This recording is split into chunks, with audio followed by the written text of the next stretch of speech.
Allahumma inni as'aluk bi'anni ashhaduka bi'annaka anta Allah la ilaha illa ant al-ahad as-samad alladhi lam yalid wa lam yulad wa lam yakul lahu kufuwan ahad. Ada yang hafal dulu? Nanti insyaAllah ikhwatul Islam, semoga Allah memudahkan. Mungkin esok atau lusa, intinya sebelum kita pergi ke Makkah Mukarramah, maka dihafal doa ini baik-baik.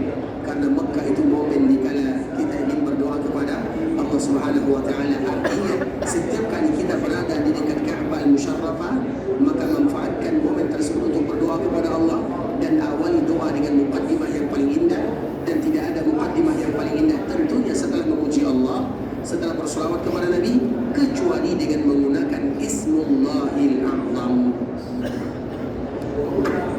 Ismullahil A'zam ini ikhwatul Islam ada lafaz yang kedua, Allahumma inni as'aluka bi'annaka antallahu la ilaha illa ant al-mannan badi'us samawati wal ardi ya dzal jalali wal ikram ya hayyu ya qayyum. Itu lafaznya. Bagi kita yang ingin membaca lafaz pertama silahkan, bagi kita yang ingin membaca lafaz kedua juga silahkan, karena kedua-duanya disebut dengan Ismullahil A'zam. Tapi ikhwatul Islam, itu adalah di antara doa atau dikala kita mengawali doa. Makanya nanti bagi kita yang ingin melaksanakan ibadah umrah, ingat akan doa ini. Jangan kita pergi ke sana sampai kita berusaha untuk menghafalnya. Mudah saja, karena kalimatnya kalimat yang biasa kita ucapkan. Hanya saja mungkin susunannya berbeda. Allahumma inni as'aluk, itu kalimat yang selalu kita baca. Bi anni ashhadu, itu juga kalimat yang sering kita baca. Bi annaka antallahu la ilaha illa ant, juga kalimat biasa. Al-ahadus samadul ladzi lam yalid wa lam yulad wa lam yakul lahu kufuwan ahad. Kemudian ikhwatul Islam, jika kita berada di Bukit Safa, maka manfaatkan Bukit Safa itu untuk berdoa. Makanya nanti kami anjurkan kepada para jemaah ikhwatul Islam, bagi kita semuanya, sesampainya kita di Bukit Safa, maka dianjurkan bagi kita berdoa dulu, jangan cepat-cepat kita turun pergi ke Marwah. Makanya kalau nanti setelah tawaf, kemudian setelah salat, kita penat duduk dulu. Bahkan kalau seandainya ada di antara kita yang tidur misalnya, boleh atau tidak? Tidur di antara ibadah ini, boleh atau tidak? Boleh, tidak menjadi masalah. Atau berada di antara kita yang bawa makanan, boleh atau tidak? Dia nanti dia kuat, juga tidak menjadi masalah. Tawaf itu 40 menit, 30 menit selesai. Tapi kalau sa'i, bukan sa'i yang lama, doanya yang lama.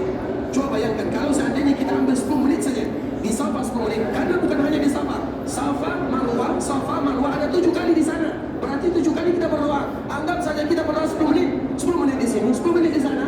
Artinya sudah 60 menit kita berdoa atau 70 menit. Itu doanya 1 jam. Belum lagi jalannya. Jadi yang lama dia beribadah itu adalah doanya. Kalau berjalan itu tidak terlalu lama.